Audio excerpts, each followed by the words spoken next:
I've never had a choir behind me when I preached. I feel like I should have planned to use you all better during the actual reflection.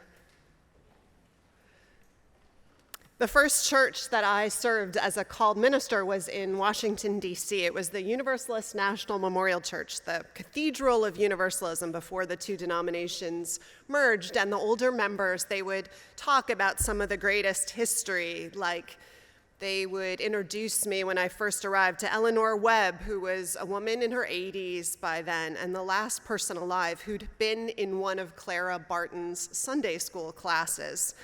Clara Barton having been a Universalist and a member of that Washington church. And then they would say, sometimes talking about the same era, that it was a rumor that Walt Whitman would periodically attend the church. Later, I would hear that actually it was a rumor and maybe true that Walt Whitman liked to attend all the churches, or many of them at least, in Washington, D.C. He was a Quaker by background, but as you know, if you've read him, he's someone who spoke and wrote about the mystical and the transcendent experiences of a God, if you call it that, if he would have called it that, this force that was in all creation and even in our own human bodies, in their fullness, in all of us, in all. Some would call him a humanist. I actually just think he was beyond categories.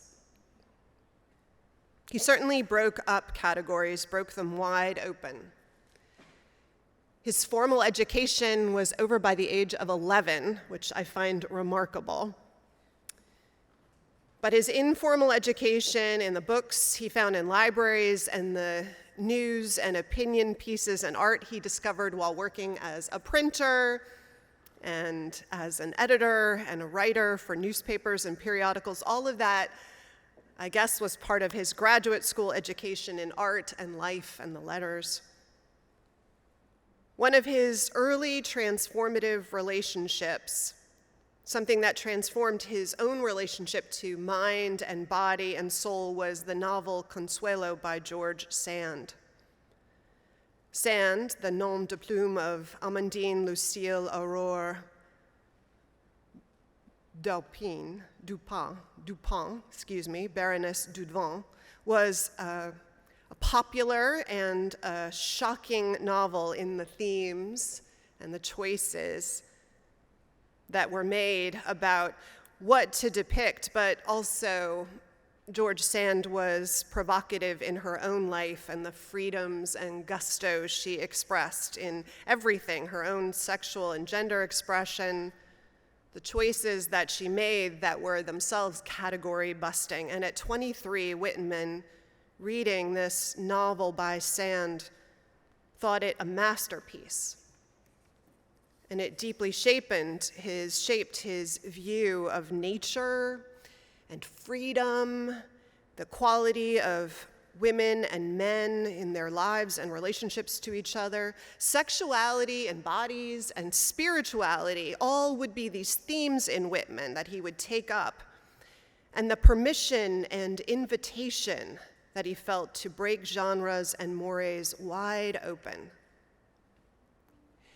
It bears mentioning that Whitman wasn't entirely beyond his times.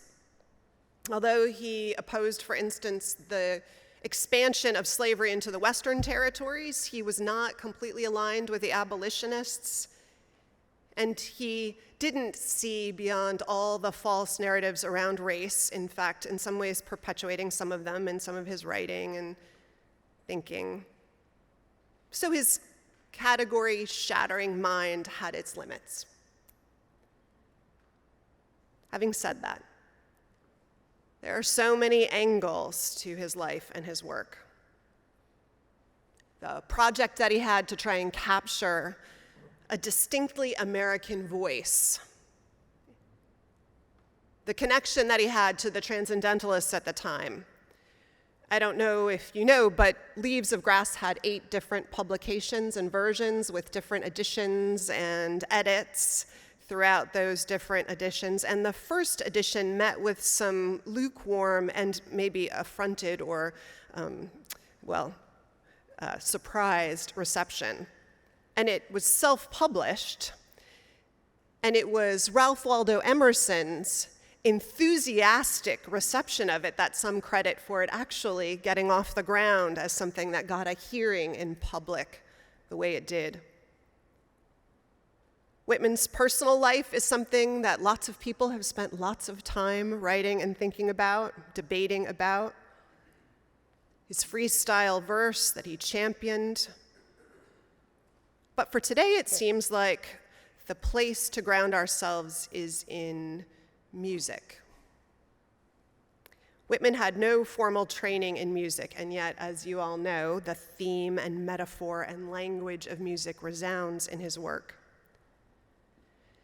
Seeking all that was particularly American as he did, Whitman wanted America to have its own form of music. He listened to all kinds of music and championed them, and early on was really drawn to simple melodic music and folk music and musical groups and promoted that.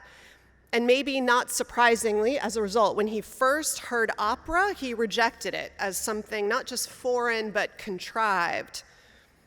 As part of his journalism career, he actually wrote a lot about music and wrote reviews. Robert Strasberg writes of Whitman that Whitman complained about, quote, and this is Whitman in a review, the trills, the agonized squalls, the lackadaisical drawlings, which isn't even a word, the sharp, ear-piercing shrieks, the gurgling death rattles. Which is to say, he was slow to appreciate grand opera. But when he did, he became passionately fond of it, writes Strasberg. He was to maintain, Strasberg says later in life, that the dramatic overtures, the passionate arias, the eloquent, sobbing recitatives were among the shaping forces of his freestyle form of poetry. One of Whitman's final reviews, in fact, is an encomium to opera, as it turns out. He states, quote, "You listen to the music and the songs and the choruses, and a new world, a liquid world, rushes like a torrent through you." Whitman called music a divine art. Later, he would say that he had to translate the music that he loved into poetry that he wrote. It was that much a part of the inspiration of what and how he wrote. And then others would find that Whitman's poetry, when they read it, begged to be set to music. Vaughan Williams' second wife, Ursula Vaughan Williams, would say that from 1902 or 1903, Leaves of Grass was her husband's constant companion.